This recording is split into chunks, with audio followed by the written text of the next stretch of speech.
Welcome back to the channel. This is Wes. I hope you all are doing well. I had a pretty good day, about to wrap it up.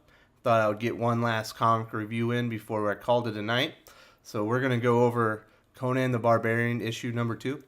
I already reviewed issue 1. I liked it a lot. I thought it was a really good start to the series for Marvel, now that they have the rights back to the character. My only issue really with the first issue was that it was too long. Like, it went on 10 pages too long, but I guess they had to throw that part in so they could charge an extra $1 on the cover price. So we'll start out with the cover. This is a Asrar cover, just like the last issue. And if you like his art, this is really good. He has a very distinct style and color palette. It's pretty cool. Definitely a nice looking cover. So the creative team is Jason Aaron as the writer, Mahmud A as the artist, and Matthew Wilson as the colorist. The same team as in the last issue. Kind of one of the weird things is they do this intro to the series, or to the book, and they're talking about how in Conan encountered the Crimson Witch and her child servants. They're worshippers of the death god Razazel. And it explains how they're going to use his powerful blood to raise the death god Razazel. But this story doesn't really have anything to do with that. They tie it together with the last two panels of the whole book, but I don't know, they should have used a different intro, because this story really has nothing to do with that, to be completely honest. So they do a cool inset that's like probably my favorite part of the entire book, to be honest. And this isn't trying to downplay the story or be negative on it. I really like maps. I think this map is really cool. Probably one of my favorite things to do, like in reading some of the Lord of the Rings collections that I have, is seeing Middle Earth and seeing the totality and the scope of the whole land, and thinking about all the places that the characters went on their journey. I also really like the beginning of Game of Thrones, where they show Westeros and Essos, and they kind of show all the cultures and all that stuff. I think it's really cool. So I'm glad they're incorporating that into this series. I hope Conan visits all of these areas before they even get back to the Crimson Witch. I want to see all the cultures. I want to see all the other kingdoms and all that cool stuff. So I really like this. I thought it was a really cool added bonus. So the story starts out with some picked warriors. They look very much like Native Americans. They're hunting like a black panther, and they don't realize that they're also being hunted themselves. So Conan jumps out of the wilderness and starts hacking them down. He tells them, stop using your bows and fight like men. And this is kind of like one of the weird things, I guess, if in any fictional universe, if your characters look like Native Americans, they've like suffered the same history as traditional Native Americans. So you see here in the first narration box, when the PICTS had risen up in force to return the favor to the settlers who had been driving them off their land for years. This is kind of weird, like really on the nose. Probably could have used a different allegory. I don't know why it has to be so spot on as to our history. This is supposed to be a fictional world. Just a little pet peeve of mine. And it explains that Conan is working as a scout, that the picked warriors had killed some of his friends, and he had sworn to take the heads of 17 picked warriors, and that was many heads ago. So that's pretty cool. He's going on the warpath. He's gone over the river into the wild country, and he's kind of taken them out. And the legend of Conan is spread throughout here as well. They're very afraid of the blue-eyed Sumerian.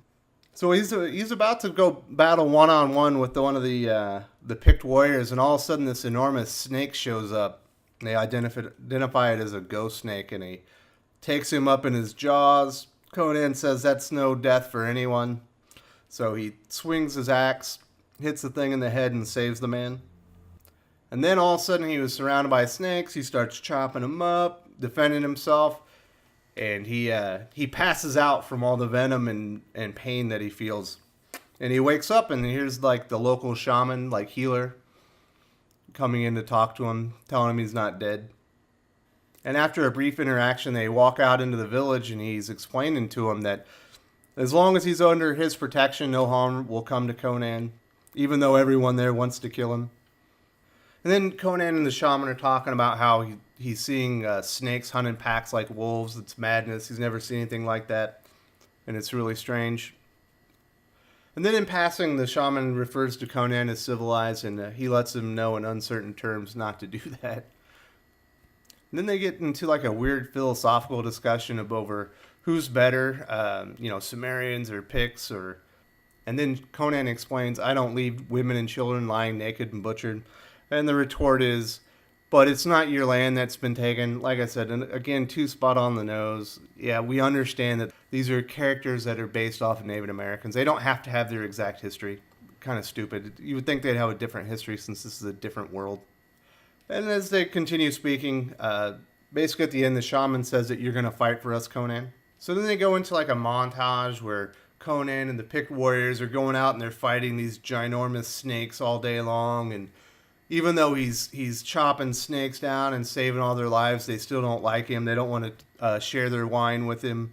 At one point, one of them says that he can drink his own piss.